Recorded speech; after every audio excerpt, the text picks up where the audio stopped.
Picture this. You're a widowed Marine veteran who lost his son in Afghanistan.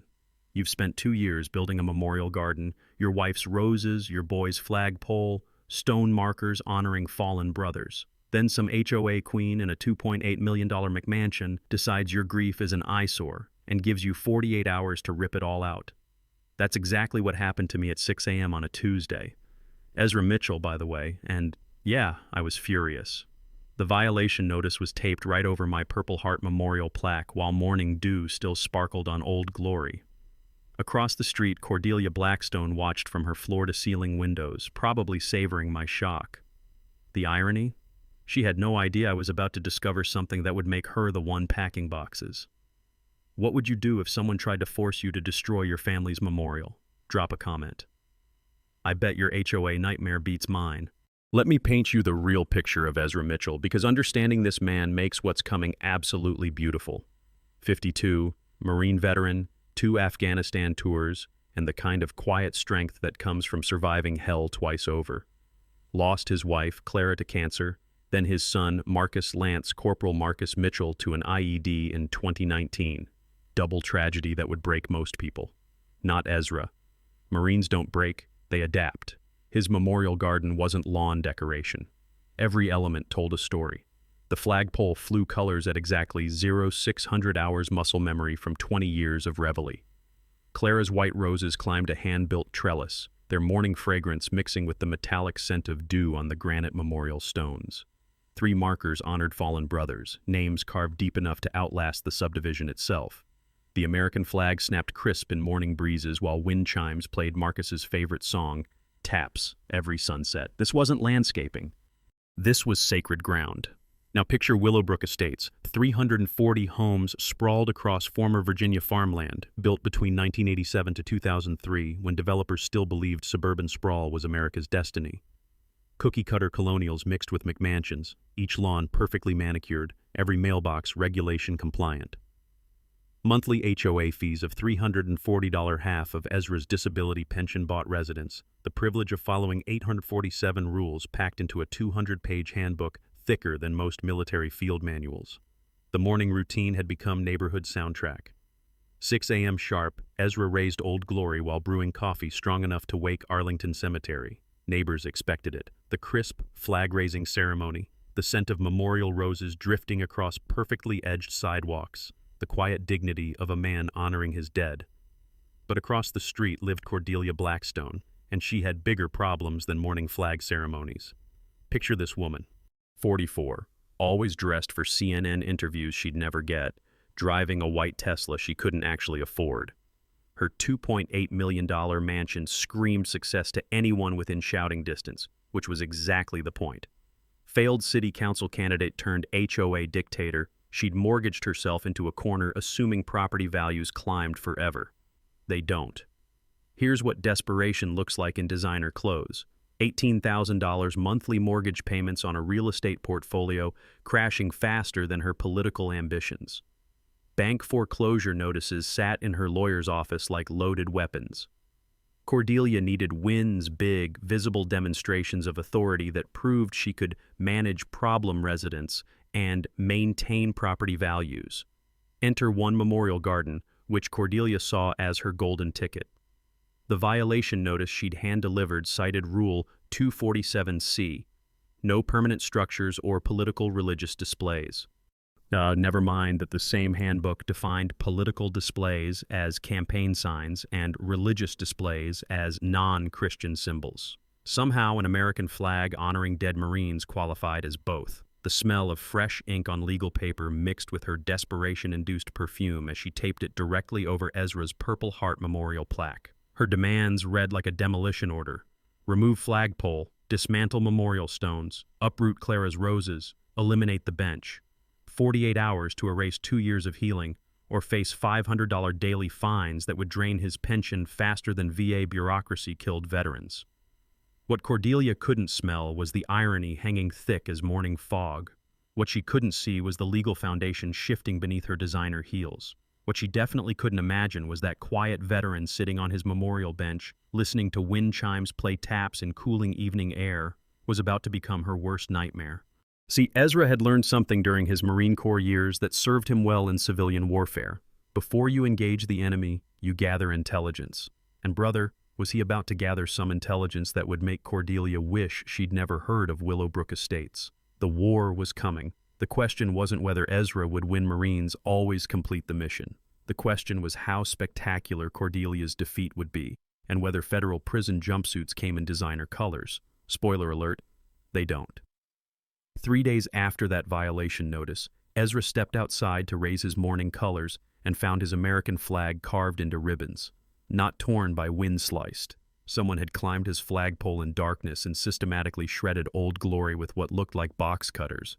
The morning dew made those fabric strips smell like wet betrayal, and honestly, that's when I knew this wasn't about HOA rules anymore. This was personal. By noon, military-grade security cameras went up, cost him $2,200 from his disability check, but you don't enter combat half-equipped. While Cordelia watched from her kitchen window, probably thinking he was surrendering, Ezra was actually preparing for war, the kind of methodical, patient warfare Marines excel at. That evening brought Cordelia's Neighborhood Standards Committee, which sounds official until you realize it's just her and 3 soccer moms with too much wine and not enough sense. They drove through Willowbrook in her white Tesla, photographing every veteran's home like they were documenting enemy positions for artillery strikes. Here's what they missed. Willowbrook housed 12 veteran families who'd been quietly watching this drama unfold. And veterans, we talk. Tuesday morning delivered Escalation. Clara's memorial roses bushes his dying wife had planted with her own hands were hacked to bloody stumps. Someone had poured bleach on the roots, a slow-kill chemical attack designed for maximum suffering. The chlorine stench mixed with dying flowers created a smell that burned his nostrils and his heart simultaneously. Taped to one severed stem, military shrines belong in cemeteries, not neighborhoods. Wednesday brought spray paint vandalism. His 3 memorial stones honoring fallen Marines were tagged with yellow paint spelling warmongers in dripping letters. The cheap paint reeked of sulfur and dried sticky in Virginia humidity, like someone had marked his sacred ground with piss. But Thursday night his cameras caught everything. 2:47 a.m. White HOA maintenance truck, headlights dark, pulling up like a hearse. 2 contractors exit carrying bolt cutters and herbicide sprayers. They move with zero stealth because they expect 0 witnesses. The audio pickup captures their conversation and the voice directing them from the passenger seat. Make sure that military shrine looks like complete shit, Cordelia Blackstone commands, her voice carrying clearly in the night air. I want his war memorial to look exactly as messy as his kind of people are. The footage shows her personally supervising as contractors dump industrial herbicide on his memorial garden, their faces lit by streetlights like criminals caught red-handed. She points directly at Clara's Rose Memorial. Kill those flowers' dead wives, don't get monuments in my neighborhood. Watching that footage 17 times before calling police taught Ezra something his Marine Corps training had drilled into him. Know your enemy's weaknesses before you strike back. Detective Sarah Martinez arrived Friday morning with professional skepticism that evaporated the moment security video played. Holy shit, she whispered, watching America's sweetheart HOA president commit federal hate crimes in high definition. She's directing vandalism against veteran memorials. This is textbook discrimination. The investigation exploded outward like shrapnel. Mrs. Patterson Gold Star mother, whose son died in Fallujah, revealed identical violations targeting her Blue Star Memorial banner. The Kim family faced fines for honoring their Korean War veteran grandfather. Lieutenant Colonel Rodriguez was being hassled for displaying his Purple Heart flag. Systematic targeting, coordinated persecution, the kind of organized discrimination that makes FBI agents very interested very quickly. Now here's where Ezra's civilian construction background became crucial. Back when he worked development projects before his disability pension, he'd seen property law get weird. Developers sometimes retain rights that homeowners never realize exist. Mineral rights, water access, perpetual easements. He'd watched entire neighborhoods discover their HOAs had 0 legal authority because original landowners never actually transferred certain protections, like veteran memorial rights. Friday evening found him in the county clerk's office, digging through filing cabinets full of yellowing deeds and incorporation documents from when Willowbrook was just farmland and developer dreams. The fluorescent lights hummed overhead while he traced ownership backwards through decades of paperwork, following a hunch that felt increasingly familiar. What he found in those dusty files would change everything. But Saturday morning brought the real escalation. Cordelia's crew returned for total memorial elimination chainsaws, industrial herbicide, concrete drills. This time they weren't hiding. This time they brought enough equipment to erase every trace of veteran recognition from 12 families simultaneously. This time, Ezra was ready. His security network now covered 6 veteran homes, all linked to central monitoring. 12 families, 43 cameras, and one very patient Marine with growing suspicions about why this land felt so goddamn familiar. The contractors arrived expecting broken spirits and surrendering veterans. Instead, they found a trap that would make their federal booking photos look like Employee of the Month awards. Because sometimes the house always wins, especially when the house belongs to your family. Monday morning brought Cordelia's financial nuclear option, an emergency community beautification assessment of $2,400 per household. Funny thing about emergency assessments, they require majority board approval and 30-day notice. Cordelia's letter arrived with 7-day payment demands and targeted exactly 13 addresses. Want to guess what those 13 homes had in common? Every single one housed a veteran family. Ezra held that assessment notice in his kitchen, the paper trembling slightly in hands that had diffused IEDs without shaking. $2,400 he didn't have, for beautification of neighborhoods that already looked like better homes and gardens threw up on suburbia. The late morning sunlight streaming through his window caught the official letterhead, making the whole thing glow like evidence under courtroom lights. By Tuesday, things got creative. The HOA cut utilities to his memorial garden, disconnected the irrigation system he'd installed for Clara's roses, killed electrical power to his flagpole lighting. When Ezra called the utility company, they explained someone with property authority had requested disconnection for unauthorized installations, that someone wore designer pantsuits and drove a Tesla she couldn't afford. Wednesday brought the Veteran Relocation Assistance Program, Cordelia's Orwellian masterpiece, offering to help struggling military families find more suitable housing. The flyer, printed on expensive cardstock that smelled like desperation and toner ink, suggested veterans might be more comfortable in communities designed for their unique needs. Translation: get the hell out before we make your lives miserable enough that you leave voluntarily. But here's where Cordelia made her first tactical error. See, Marines don't retreat, they advance in different directions.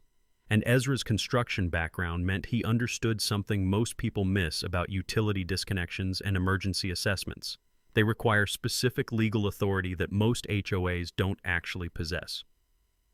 Thursday evening, while reviewing his homeowner's insurance policy for vandalism coverage, Ezra noticed something interesting. His policy listed the property owner as Mitchell Family Holdings LLC, not Ezra Mitchell personally. Strange, since he'd bought the house with his VA loan and had always received the deed in his name. The insurance paperwork, smelling like old files and bureaucratic mysteries, listed an address he'd never seen for the actual property owner. Friday brought escalation that crossed from harassment into federal crime territory. Someone and security footage would later prove exactly who dumped industrial herbicide across all veteran memorial gardens simultaneously. Not random vandalism this time, but coordinated chemical warfare designed to kill every memorial plant in the subdivision. The acrid smell of dying grass and poisoned flowers hung over Willowbrook like nerve gas from some suburban battlefield. Mrs. Patterson found her Blue Star Memorial Garden brown and withering.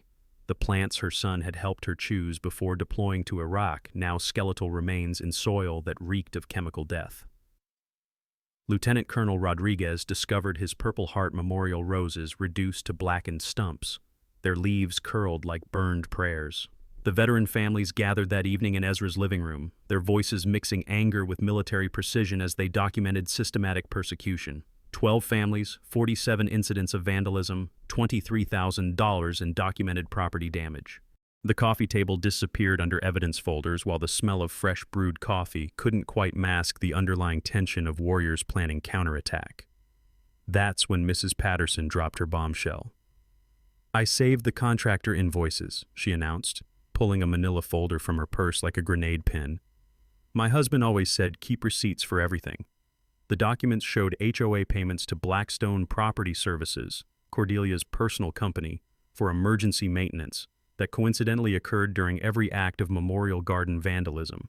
The paper trail was beautiful: $15,000 payments for tree trimming that happened to destroy flagpoles, $8,000 for irrigation repair that killed memorial flowers, $12,000 for concrete maintenance that eliminated veteran memorial stones.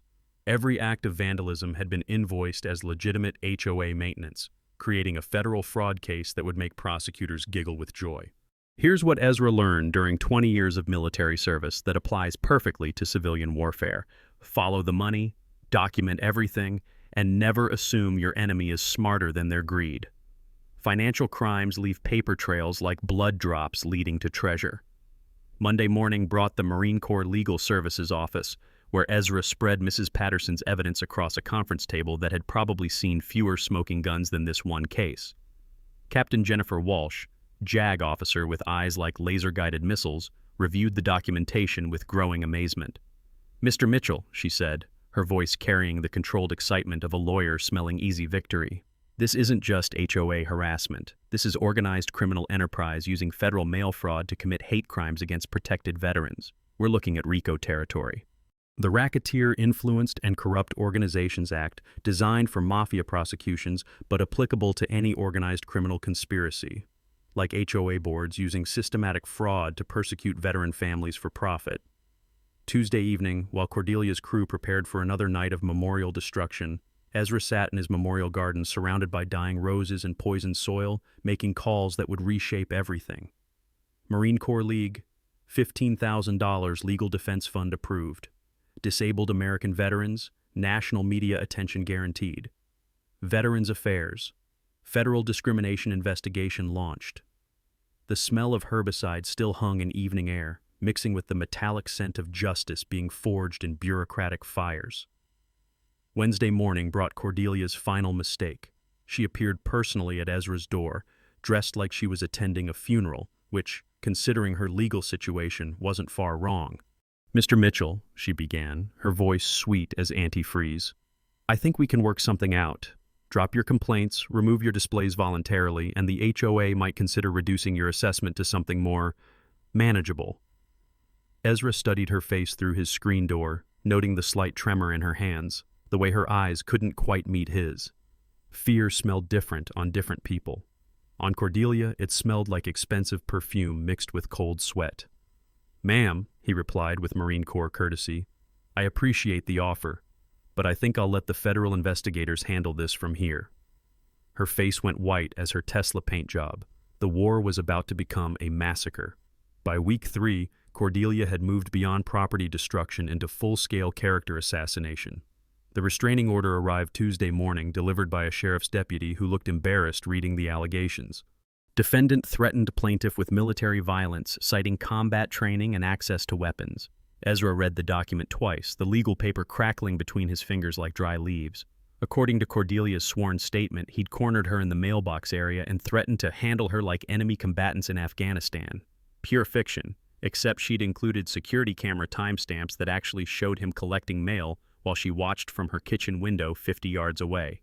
Creative writing was apparently another of her talents. Wednesday brought phone calls to his former employer. Cordelia had contacted Morrison Construction, claiming their former employee was mentally unstable due to PTSD and posed significant risks to community safety. She'd somehow obtained his personnel file, probably through her failing real estate connections, and was spreading medical rumors about veteran disabilities affecting his judgment. The irony? Morrison's owner was Navy veteran Tom Morrison, who called Ezra immediately. "Brother," Tom's voice carried 17 years of friendship and growing anger. "Some crazy lady called here saying you're dangerous. Want me to testify about what kind of man you really are?" That's when Ezra realized Cordelia had never served anyone but herself, so she couldn't understand the one thing that would destroy her. Veteran networks don't just span neighborhoods, they span decades. Thursday escalated into breaking and entering 101. While Ezra attended his weekly VA counseling session, someone with HOA master keys had entered his home. Nothing valuable was stolen, but every military decoration had been photographed, every prescription bottle documented, every personal paper rifled through like evidence at a crime scene. The smell hit him when he returned. unfamiliar perfume lingering in his living room like cigarette smoke in a non-smoker's house. His Purple Heart display case sat askew, fingerprints visible on glass he'd cleaned that morning. His medication cabinet showed signs of searching pill bottles moved, labels photographed, private medical information harvested for future character assassination. But here's where 20 years of military intelligence training becomes useful in civilian warfare. Ezra had installed interior cameras after the memorial vandalism began. 43 minutes of HD footage showed Cordelia Blackstone personally conducting reconnaissance of his private space, photographing everything from his disability rating letter to his grief counseling appointment cards. Federal crime number 47. Who's counting? Friday brought the private investigator a sleazy character named Rick Dalton, who specialized in domestic intelligence gathering for divorce attorneys and desperate HOA presidents. Rick's mistake was approaching Mrs. Patterson with questions about Ezra's mental stability and potential for violence. Mrs. Patterson, whose late husband had been a master sergeant, responded with language that would make drill instructors proud and accuracy that would make snipers jealous. Rick retreated faster than enemy combatants under Marine artillery. But Saturday morning brought escalation that crossed every line. Coordinated break-ins at all 12 veteran families' homes. Same MO, nothing valuable stolen, only military memorabilia photographed, only service records and medical information harvested. 13 homes violated simultaneously while families attended the community Memorial Day ceremony that Cordelia had insisted they skip for community harmony. The smell of violation hung over Willowbrook like cordite after combat.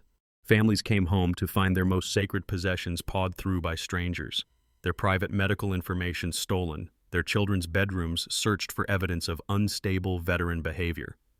Lieutenant Colonel Rodriguez found his combat medals photographed and returned to wrong positions. The Kim family discovered their grandfather's Korean War documents photographed and misfiled. Mrs. Patterson's Gold Star memorial items had been handled with such disrespect that her son's folded flag showed fingerprints on fabric she hadn't touched since his funeral.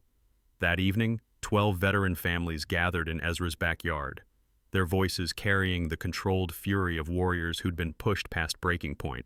The barbecue smoke mixed with evening air couldn't mask the underlying scent of vengeance being planned with military precision. "This isn't harassment anymore," Lieutenant Colonel Rodriguez stated, his command voice cutting through neighborhood sounds. "This is organized persecution using federal resources to commit hate crimes against protected veterans." Mrs. Patterson nodded grimly. "And I found something else in my insurance documents. Same property owner listed as Ezra's Mitchell Family Holdings, LLC. My deed shows Ezra Mitchell, but insurance shows the LLC owns the land." That's when the puzzle pieces started clicking together like rifle bolts sliding home. Ezra's construction experience nagged at him, something about shell companies and retained rights that developers sometimes forgot to transfer. Something about family trusts that operated across generations without heirs knowing they inherited more than just houses. Sunday brought FBI involvement. Agent Sarah Smith, federal hate crime specialist, reviewed the evidence while sitting at Ezra's kitchen table. The morning sunlight caught the plastic evidence bags like prisms, throwing rainbows across documentation of systematic persecution. "Mr. Mitchell," Agent Smith said, her voice carrying the controlled excitement of a federal prosecutor smelling easy convictions, "we have 47 documented federal crimes here: mail fraud, wire fraud, conspiracy, civil rights violations, and organized criminal enterprise. Mrs. Blackstone is looking at 15 to 20 years. But the real revelation came when Agent Smith opened her laptop and pulled up property records that would change everything. "There's something else you should know about your property ownership situation. Something that makes this case much more interesting than simple hate crimes." The screen showed documents that made Ezra's coffee cup freeze halfway to his lips. Because sometimes, the house doesn't just win. Sometimes, the house owns the entire casino. Agent Smith's laptop screen displayed property records that made Ezra's world tilt sideways like a helicopter taking enemy fire.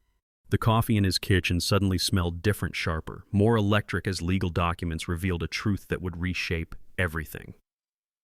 "Mitchell Family Holdings, LLC," Agent Smith read aloud, her finger tracing property lines on the digital survey, "owns 248 acres of the 339-acre Willowbrook Estates subdivision, including," she clicked to another screen, "the 2-acre lot containing Cordelia Blackstone's mansion."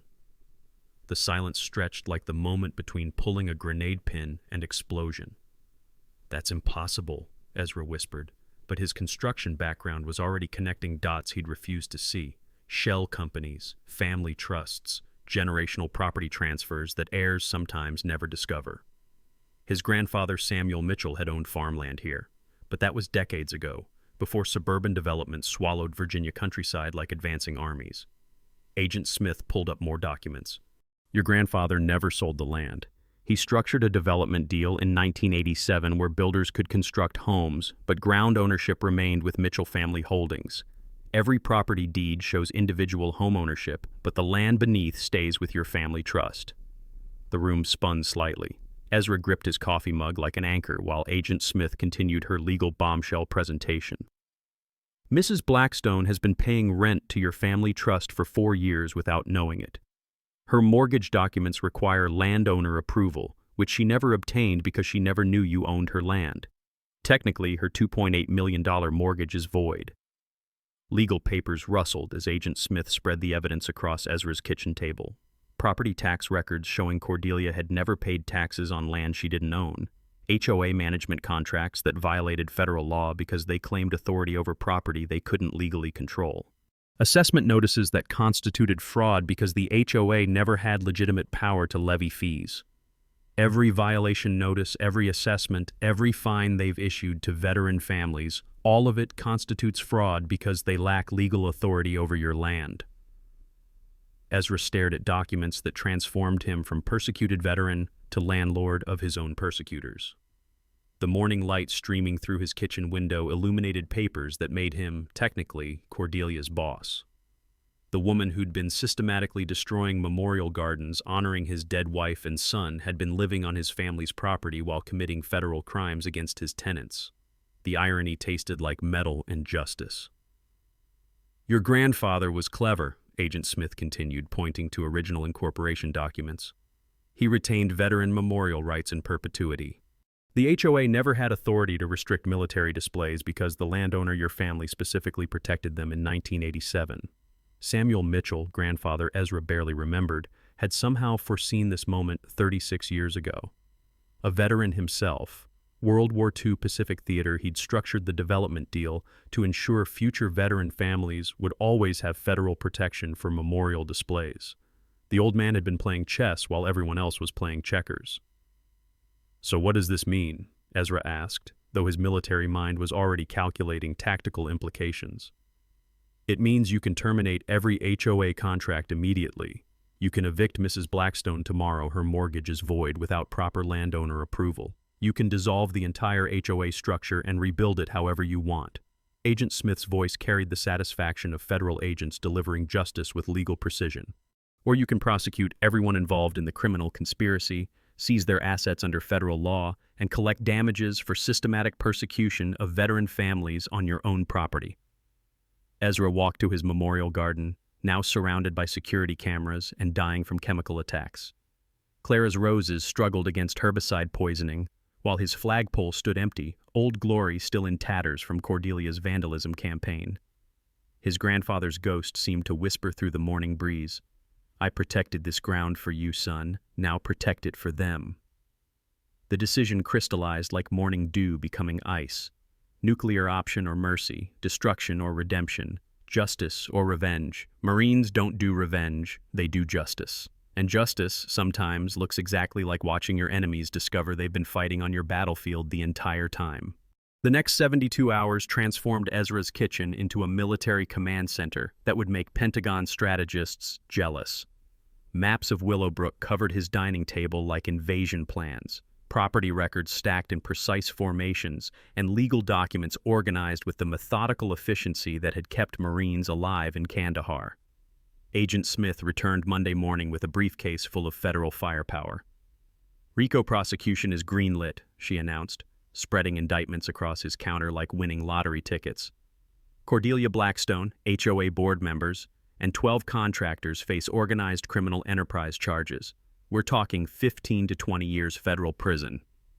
The coffee pot gurgled while justice percolated. Tuesday brought reinforcements. Captain Jennifer Walsh from Marine Corps Legal Services arrived with a laptop bag and the predatory smile of JAG officers who'd found easy prey. "Mr. Mitchell," she said, settling into his kitchen chair like she was claiming territory, "this case will reshape HOA law nationwide. We're establishing federal precedent for veteran memorial protection." By Wednesday, the veteran network had activated like sleeper cells responding to coded broadcasts. Marine Corps League pledged $25,000 for legal expenses. Disabled American veterans promised national media coverage. Veterans of foreign wars offered expert witnesses who testified in federal hate crime cases. The American Legion sent their top constitutional lawyer, a former Supreme Court clerk who specialized in making government attorneys cry. Ezra's living room filled with file boxes and legal minds plotting Cordelia's destruction with surgical precision. The smell of fresh printing paper mixed with the metallic scent of justice being manufactured in bulk. Thursday evening brought the technical team. Lieutenant Colonel Rodriguez, whose civilian job involved forensic accounting, had traced Cordelia's financial crimes through spreadsheets that read like criminal confessions written in numbers. "She embezzled $127,000 over 18 months, he reported, his glasses reflecting laptop screen light like targeting lasers. Every payment to contractors, every fraudulent assessment, every fake maintenance charge, all documented." Mrs. Patterson contributed intelligence that would make CIA operatives proud. 40 years in Willowbrook had given her connections deeper than root systems, information networks more reliable than satellite surveillance. She'd documented conversation overheard at grocery stores, photographed suspicious meetings, and recorded phone calls where Cordelia discussed veteran problems with criminal precision. "She's planned one final assault," Mrs. Patterson reported Friday morning, her voice carrying the authority of master sergeants delivering critical intel. "Saturday night, while families attend the community barbecue, her crew plans to destroy every memorial garden simultaneously. Chemical weapons, industrial herbicide that'll kill grass for years." The room fell silent except for coffee percolating and justice brewing. That's when Ezra's construction background provided the final tactical advantage. Property surveys revealed something Cordelia didn't know. The community barbecue area sat on Mitchell family land, meaning he controlled access, security, and most importantly, timing. "We let her plan proceed," Ezra announced, his voice carrying command authority that made veteran spines straighten automatically. "Full surveillance, federal agents positioned, media coordinates. When she commits chemical warfare against veteran memorials on my property, we document everything for maximum federal prosecution." Saturday morning brought final preparations that would make special operations teams envious. 43 security cameras provided complete subdivision coverage. FBI surveillance vans disguised as cable repair trucks occupied strategic positions. Local police coordinated with federal agents for synchronized arrests. National media waited in hotels 30 minutes away, ready for the biggest HOA scandal in American history. The beauty of military planning lies in redundancy. Camera batteries checked twice, recording equipment tested and retested, communication channels verified, legal documents notarized and ready for immediate service, federal arrest warrants signed and sealed, asset seizure orders prepared for execution. But the psychological warfare was Ezra's masterpiece. All week, he'd maintained normal routines, tending his poisoned memorial garden, raising his makeshift flag on the damaged pole, sitting quietly on his memorial bench while Cordelia watched from her window. The performance of a defeated veteran accepting harassment while secretly orchestrating her complete destruction. Marines excel at deception operations. Sunday evening brought the final briefing.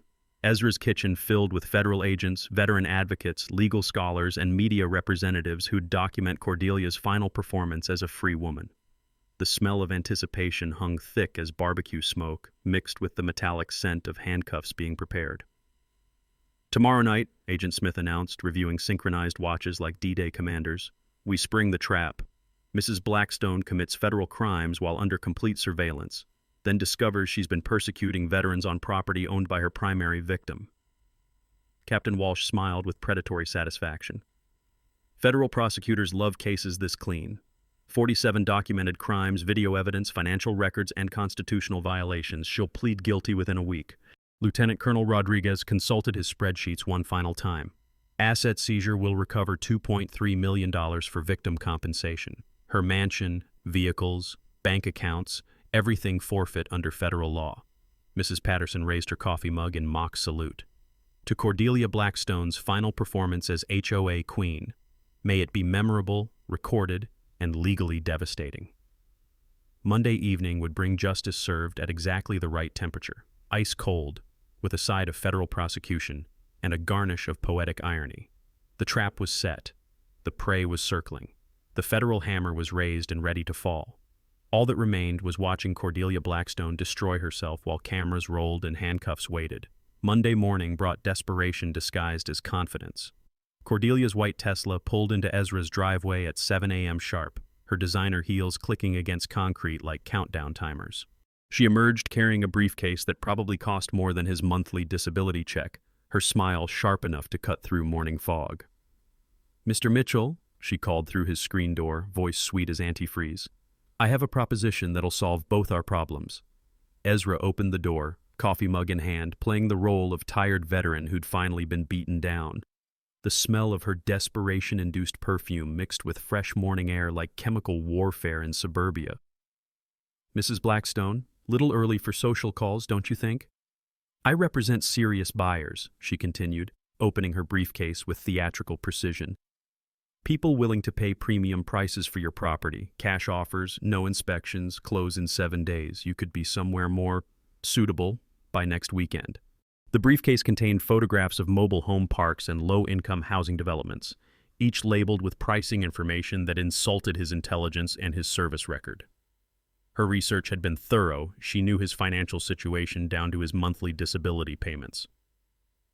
"You're offering to help me move to a trailer park," Ezra observed, sipping coffee that suddenly tasted like victory. "I'm offering you financial freedom," Cordelia corrected, her voice gaining edge like metal on grinding stone.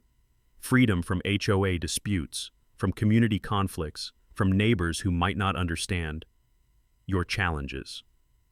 The conversation lasted exactly 12 minutes, long enough for hidden recording devices to capture her offering below-market prices for property she thought he owned, while describing veteran families as problematic residents who belonged in specialized communities designed for their unique needs. Long enough to document bribery, discrimination, and conspiracy charges that would add 3 more years to her federal sentence. Tuesday escalated into full-scale intelligence gathering that would make CIA directors jealous. Rick Dalton, Cordelia's hired investigator, expanded his surveillance to include every veteran family in Willowbrook. Professional photographers documented children's schedules, work routines, medical appointments. Privacy violations multiplied like battlefield casualties. But here's what civilian criminals never understand about military intelligence. When you surveil warriors, they surveil back. Better. Wednesday brought Cordelia's financial nuclear option.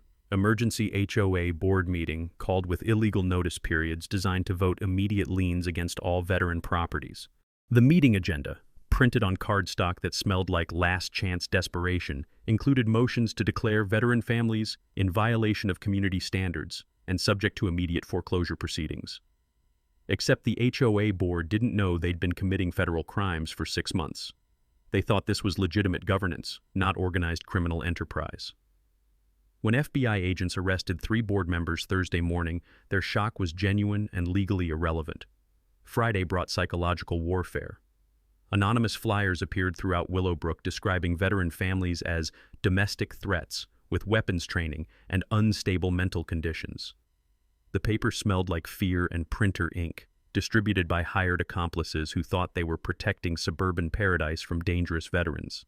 The flyers backfired spectacularly. Non-veteran neighbors began approaching veteran families with apologies, support, and offers to testify about systematic harassment.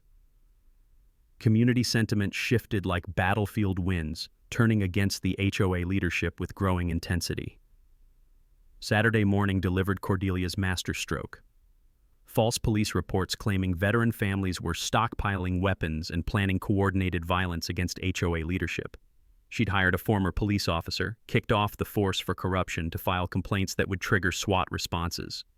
The reports described military-grade weapons caches, bomb-making materials, and terrorist planning meetings. Pure fiction, but professionally written to sound credible to overworked desk sergeants who might not investigate thoroughly before dispatching tactical teams. Except police detective Sarah Martinez, who'd been investigating the vandalism complaints, recognized the pattern immediately. Instead of SWAT raids, Saturday brought FBI surveillance teams documenting false police reports as federal obstruction of justice charges. Sunday evening arrived with the scent of final desperation hanging over Willowbrook, like smoke from distant fires.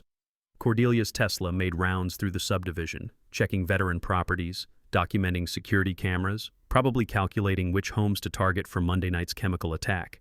She didn't know federal agents were watching her scout targets like enemy reconnaissance before artillery strikes.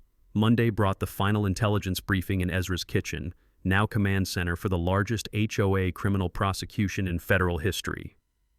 Agent Smith spread surveillance photos across his table like evidence of war crimes, each image showing Cordelia's systematic preparation for what she thought would be decisive victory.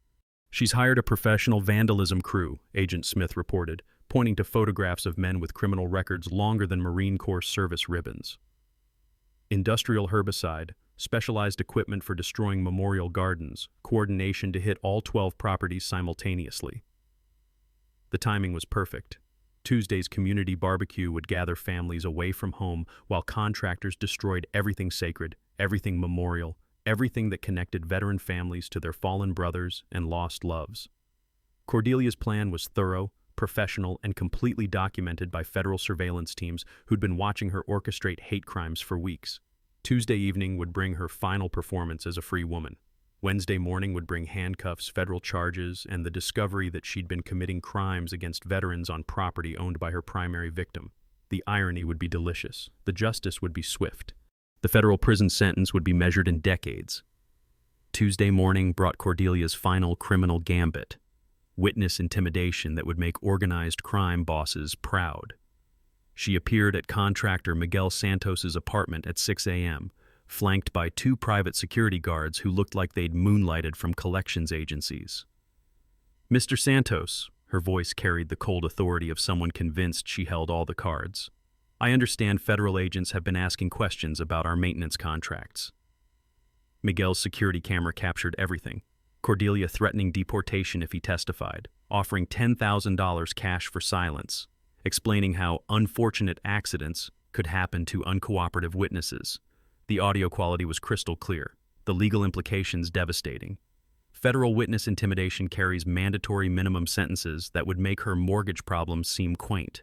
By noon, Cordelia had escalated into media manipulation worthy of propaganda ministers. Social media bots flooded local news websites with stories about dangerous veterans and PTSD-related violence in Willowbrook. Fake accounts spread rumors about weapons stockpiling, terrorist connections, and militia training in memorial gardens. She'd hired a digital marketing firm specializing in reputation destruction, the kind of company that usually helped corporations bury sexual harassment scandals. Their invoice, later seized during FBI raids, itemized services like targeted disinformation campaigns and algorithmic amplification of negative veteran narratives. The smell of desperation had evolved into the stench of full-scale psychological warfare. Wednesday brought her false flag operation. At 3 a.m., unknown subjects vandalized her own Tesla with spray paint reading "Veterans Revenge" and "Military Justice."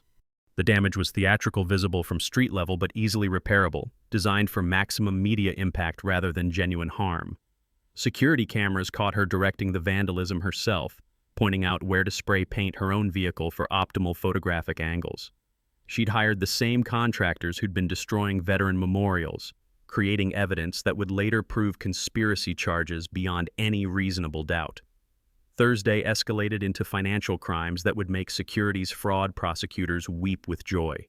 Cordelia attempted to liquidate HOA assets before federal seizure, transferring $89,000 to personal accounts through shell companies she controlled. The electronic transactions left digital fingerprints that forensic accountants could trace through blockchain technology and banking records.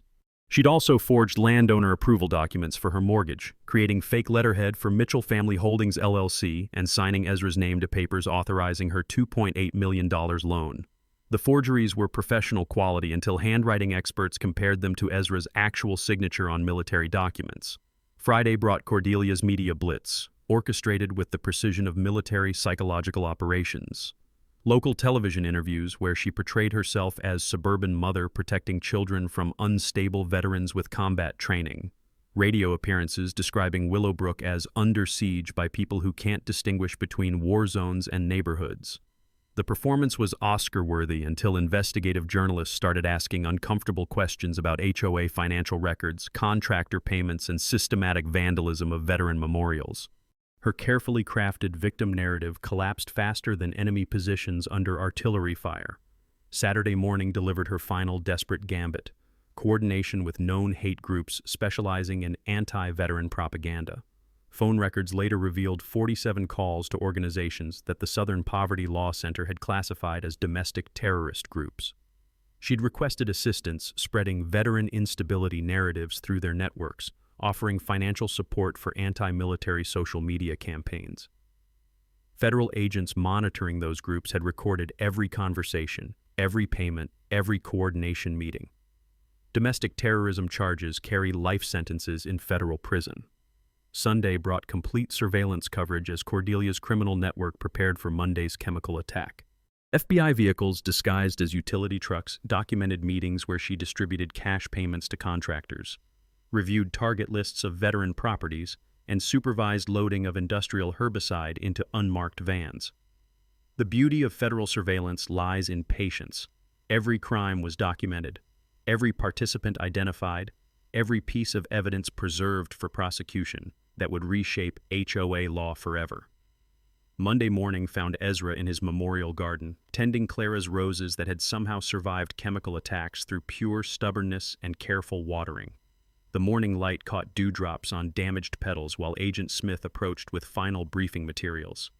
"She's committed 63 federal crimes in 6 months, Agent Smith reported, consulting spreadsheets that read like criminal enterprise organizational charts. Fraud, conspiracy, civil rights violations, witness intimidation, domestic terrorism coordination, financial crimes. We're looking at multiple life sentences." The veteran families gathered that evening for their final briefing, voices mixing anticipation with military precision as they prepared for Cordelia's last stand. Tomorrow's community barbecue would become her stage for final criminal performance, while federal agents documented everything for prosecution that would echo through legal history. "She thinks she's destroying veteran memorials," Mrs. Patterson observed, her voice carrying Gold Star mother authority that made warriors straighten unconsciously. "She doesn't realize she's destroying herself on camera." Lieutenant Colonel Rodriguez smiled with predatory satisfaction. "Tomorrow night she commits chemical warfare against veterans while under complete federal surveillance. Wednesday morning she discovers her victims own the land she lives on." The irony tasted like justice seasoned with poetic vindication.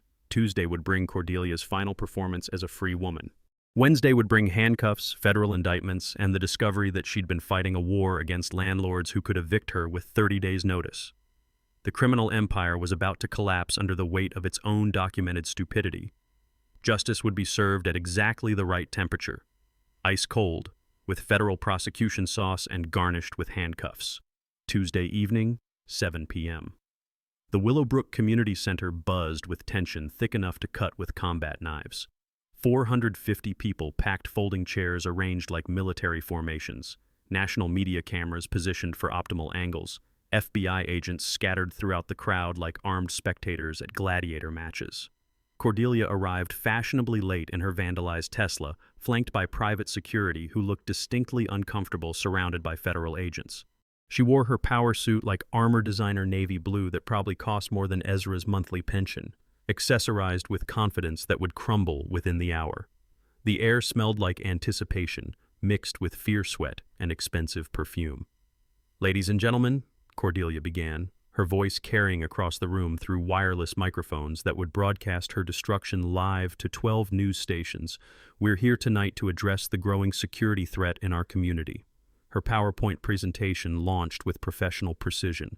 Slide after slide showed evidence of veteran instability, doctored photos of memorial gardens labeled as weapons caches, fabricated police reports describing terrorist planning meetings, fake psychiatric evaluations claiming PTSD made veterans inherently dangerous to suburban families, 25 minutes of character assassination disguised as community safety briefing.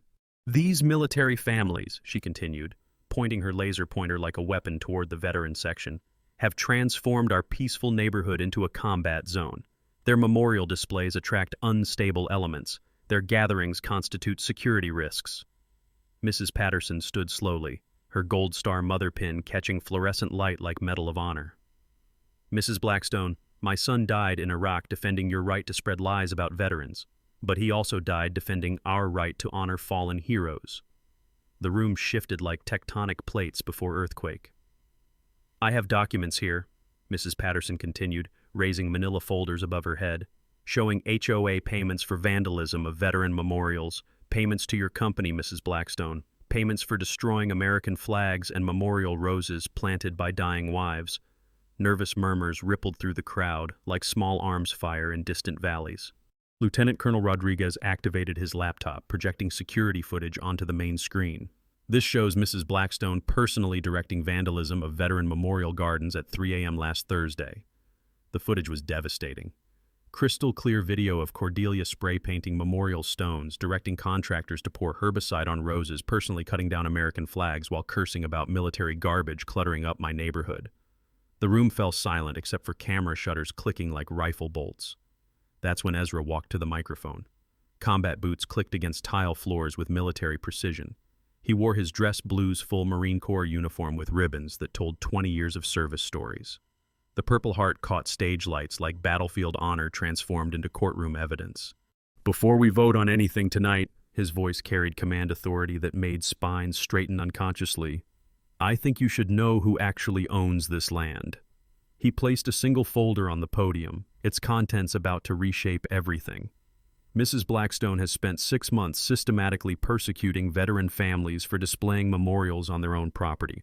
What she didn't know, what none of us knew until federal investigators started digging, is that my family owns the land her house sits on.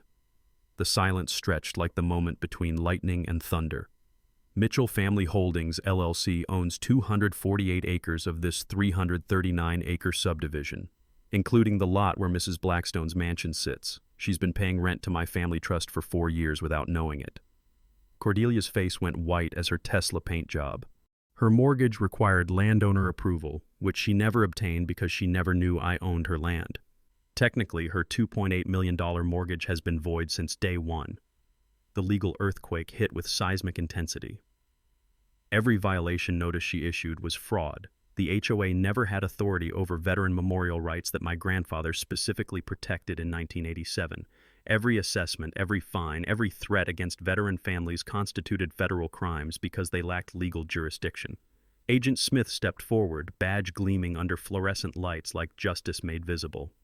Cordelia Blackstone, you're under arrest for conspiracy, fraud, civil rights violations, witness intimidation, and domestic terrorism coordination. You have the right to remain silent.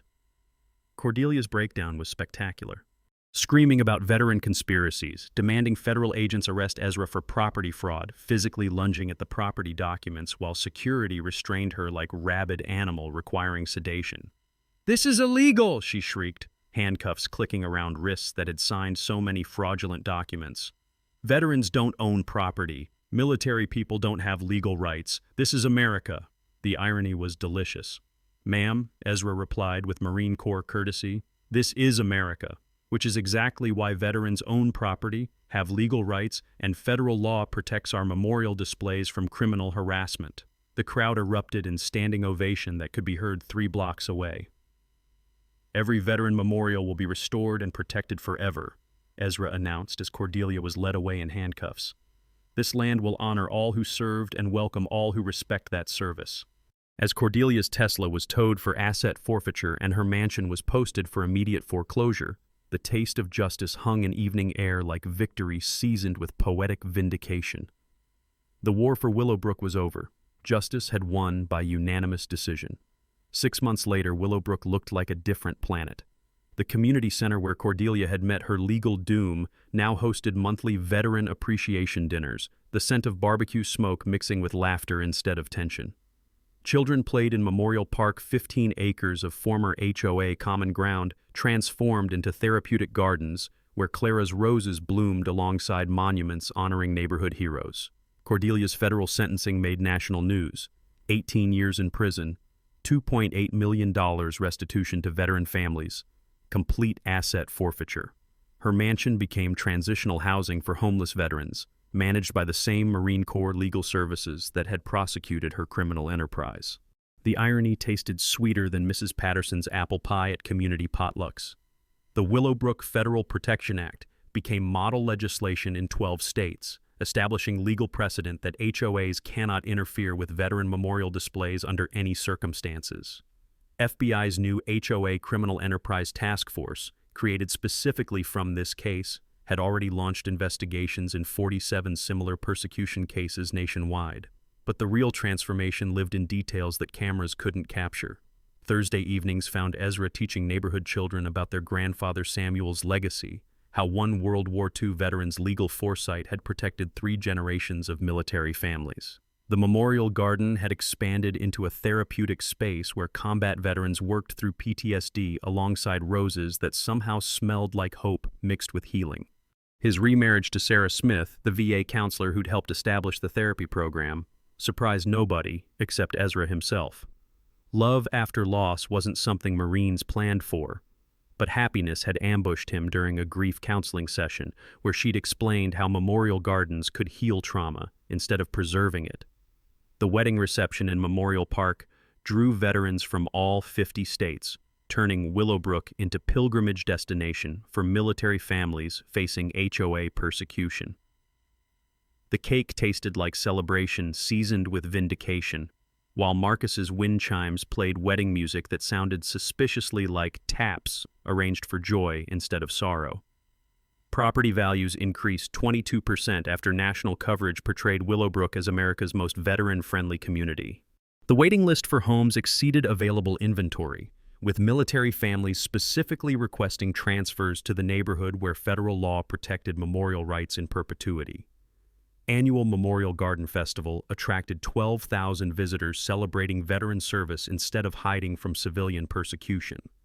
Local businesses generated $670,000 in tourism revenue, proving that honoring military sacrifice was profitable as well as patriotic. The smell of kettle corn mixed with memorial roses created sensory memories that visitors carried home like seeds of respect. But Ezra's proudest achievement was quieter. The therapeutic garden program that treated 400 veterans annually for combat trauma, PTSD, and grief-related depression. Clara and Marcus Memorial Scholarship had grown to $2 million endowment, funding military families' education while honoring those who'd never come home to benefit from their sacrifice. His phone rang constantly now, veterans from Phoenix, Detroit, Seattle calling about HOA persecution that federal precedent could finally stop. "Mr. Mitchell, they're trying to remove our Gold Star Memorial," became the opening line of conversations that ended with federal investigators and justice served cold. The documentary The Garden War won Emmy Awards for veteran advocacy, Harvard Law School case studies, and congressional hearings that passed the Protecting Veterans from HOA Persecution Act with unanimous bipartisan support. Amazing how quickly politicians supported veterans when cameras were rolling and elections approached. Sunday evenings still found Ezra sitting on his memorial bench, surrounded by restored roses and rebuilt flagpole, listening to wind chimes play taps in cooling air. But now grandchildren climbed memorial stones while asking about great-grandfather Samuel's wisdom, their laughter mixing with evening breezes that carried the scent of justice accomplished and community healed. The taste of victory was complex, bitter remembrance of Clara and Marcus, mixed with sweet satisfaction of protecting other military families from persecution they'd never deserved. Legal precedent flavored with poetic irony, seasoned with federal prosecution sauce, garnished with handcuffs that had clicked around wrists that signed too many fraudulent documents. His phone buzzed with a text message. "Mr. Mitchell, this is Staff Sergeant Johnson from Phoenix. Our HOA is trying to remove our memorial garden honoring my daughter who died in Afghanistan. Can you help?" Ezra smiled, typing his response. "Brother, federal law is on your side now. And sometimes the little guy owns more than the bullies realize. Call me tomorrow, we'll get this handled." The network of veteran protection had spread nationwide, each victory building legal precedent that made the next fight easier. Justice multiplied like roses in well-tended soil, growing stronger with each season. Share your veteran family's HOA story. Federal protection is available and will help you fight back. Subscribe for more stories where justice wins and communities heal. Sometimes the house always wins, especially when the house belongs to your family.